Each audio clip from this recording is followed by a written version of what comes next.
Yo, it just seems like, man, if you ask and put something positive in the air, it seems indeed you will receive. Because if you guys remember earlier, when I popped off the latest video for the mysterious fighting game, title still undecided, aka Fighting EX Layer, whatever the hell we calling it, and I had some questions about where the game is in current lore. Oracle on their official Facebook page posted a lot of information, and I will link you guys in the description and all that, but we just gonna go through some of it and just so I can just let you know, because I had a chance to read through this stuff, and it's pretty amazing how they trying to, flip things up and do things. So let's sit up here, and it's like a lot of this stuff is stuff we've already talked about the beta test and on PS4 and all that old good stuff. But one of the first things that they explain is about the G.O.D system, of what is G.O.D. So I'm going to go ahead and I'm going to read this to you. What is G.O.D? In the past, G.O.D, a being made up of the lingering regrets of powerful warriors who fell in battle, was sealed by the Hayate clan. Although G.O.D was resurrected once, thanks to the self-sacrifice of a Hayate descendant, he was sealed once again.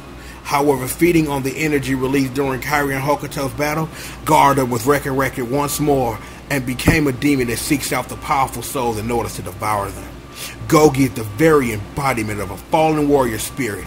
It contains energy, power, skill, and secret techniques.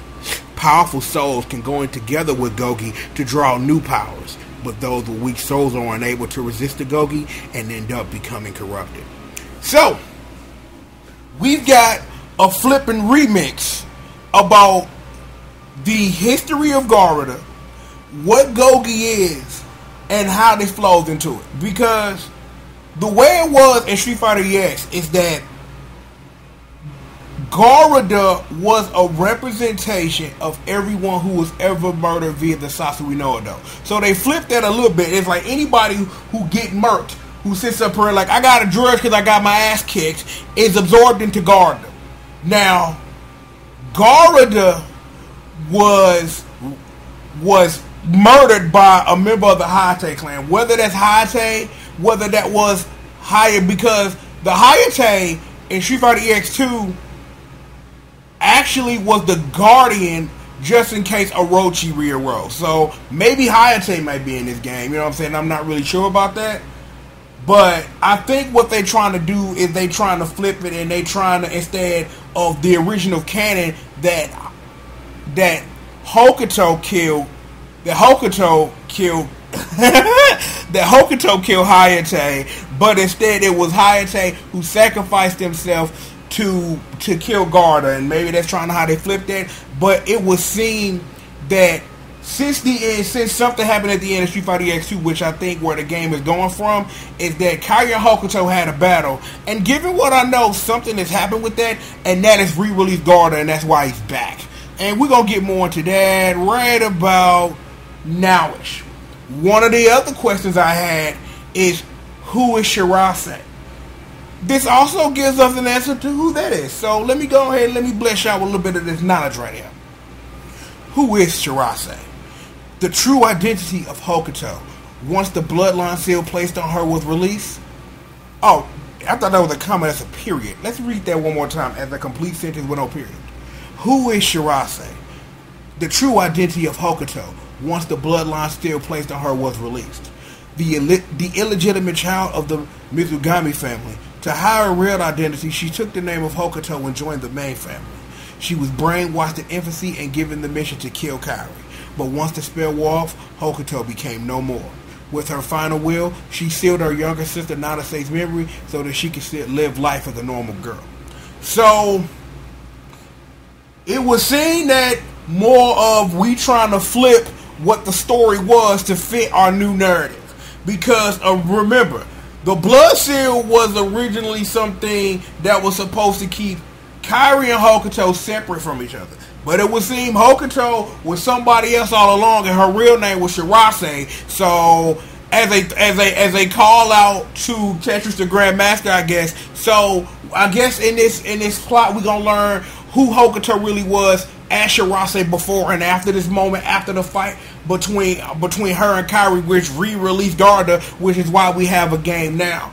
And it was seen also that Nanase's out the picture, because Nanase was the character who was the character in the story who was supposed to be the new head of the martial arts family and stuff like that. But it seems that maybe Nanase may not be as a big of a character as we thought it was in this game. But I would love to see it, man. I'm like, she has one of the most interesting move lists in all the fighting games. So it's like it would be cool to really see her in this new thing. So, we'll just have to wait and see. Now, they go into a bit of backstory and let you know, like, where characters are and where and stuff like that. So we'll go through that. We have Kairi. Now, his backstory is that having lost his memory, he is now locked in an endless battle with other powerful warriors. Now, Garda has been following Kairi around the goal, feeding upon the spirits that Kairi kills in battle, and that he is Nanase's brother and Shirase's half-brother. We crossing the family trees type thing, but this is stuff that we already knew. So again, there's just more of warping the narrative to make it fit their new stuff, so they don't really have to like include like links to Akuma and stuff like that because of Garda's original role in the story.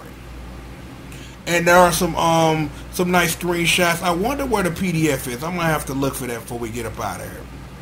Shirase. The true identity of the assassin Hokuto after being freed from the seal placed on her. With her final will, she erased Nanase's memory in order for her to live a normal life. Having lost the ability to feel emotion, her only mission now is to kill Kairi. So now, with the blood seal gone, her being who she is, all she want to do is murder Kairi for real. So what we thought was the story is now the story. So it's weird. So I'm sitting up here and as more and more I read this, as I don't know if this is a jump off from Street Fighter EX2 or if it is a reboot of the story with characters we already know, because it would be cool, because if this is the case, then you can flip that stuff with Hayate. We talked about him earlier and bring him back because he was also one of my other favorite characters in Street Fighter EX2 and EX2 Plus on PS1. And then we got some stuff for Hokuto as well. And now we got Garda's backstory. Garda, a living corpse acting as the vessel for a countless number of powerful souls. He's made up of lingering grudges and resentment. Originally existing only to fight, in the flames of battle his sense of self became twisted and he turned into a monster that seeks to devour all other powerful souls. Once a great warrior sacrificed his life to seal Garda away, but after resonating with the powerful dark energy, he was reborn once again.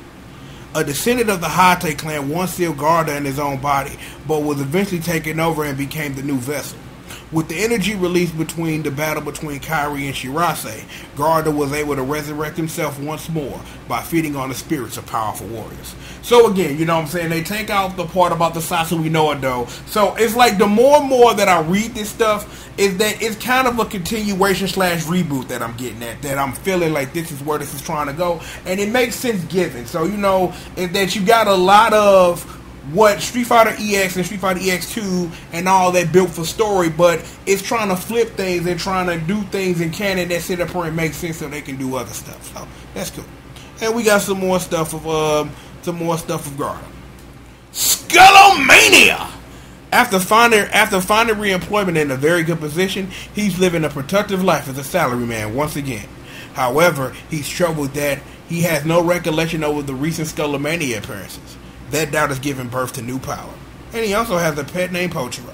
Now, this right here is also more the things of is that they going back to his old canon self. Is that they kind of referencing what Street Fighter EX2 was, is that how, remember, Skullomania and Shadow Guys were jamming this. Shadow Guys got real pissed off, murdered the government, death through government, and Sadapur took over said government. Something about sharing we don't quite know yet that we still haven't solved, but maybe this game has. So maybe this may be the original Skullomania from the original Street Fighter EX when we talk about plot and canon and all that type of stuff. So it's good to see my boy Skullomania again, and I'm like, it's something that I didn't mention in the last video, Skullo Energy! He did that in the video too. You should watch that trailer. It's amazing. And of course, we got Daryl Meister, the undefeated champion of Endora Pro Wrestling. After the god of Endora spoke to him in a dream, Daryl resigned from his role as Palum's bodyguard and made his way to Japan. He was utterly defeated by Garta and left on the verge of death, but he was protected and saved by Gogi. He is now a man completely determined to face Garda once again and defeat him. and he's hot-blooded, unlike cold-blooded. But you get my point. So it seems that at some point after what happened, whatever that was, is that he ain't walking with Paloon Perna anymore. He now doing his own thing as a wrestler. So that makes you wonder, is Paloon gonna be in this game? That also brings up questions about everybody's favorite Blair Dane and things like that. So, Joe, stuff and things can happen. And also that he's been infused with Gogi as well. So I'm like, this Gogi thing is gonna be a real key plot point in the game and in its canon and moving forward and all that. But yo, this is what I'm gonna do for y'all. I'm gonna get the links and everything that you need. I'm gonna get all that work and I'm gonna put it in the description of this video. So if you need that information, it'll be available for you if you want it and things like that. So this should be fun. This should be a fun thing. So it seems that also, just to read a note, that anything that you need to be updated on when it comes to this stuff, it will be updated on their Facebook page. So anything that come out about that on their Facebook, I will be updating you guys as needed, because I'm very interested in this game, of course, and anything else you need. So I'm gonna go ahead. I'm gonna turn this into a video. A whole bunch of work is getting put up. I'm assuming that because I'm not watching Smash, it should be finishing in a minute, and we should be taking a look at Abigail any moment. So I'll be taking a look at that with you guys, and we'll do that. So with that being said, I'm gonna go ahead and get up out of here. You know it is the one in the alley, the triple, the G.O.D. And I'd like to thank you for joining me for another installment of Triple the God Speaks On. And with that being said,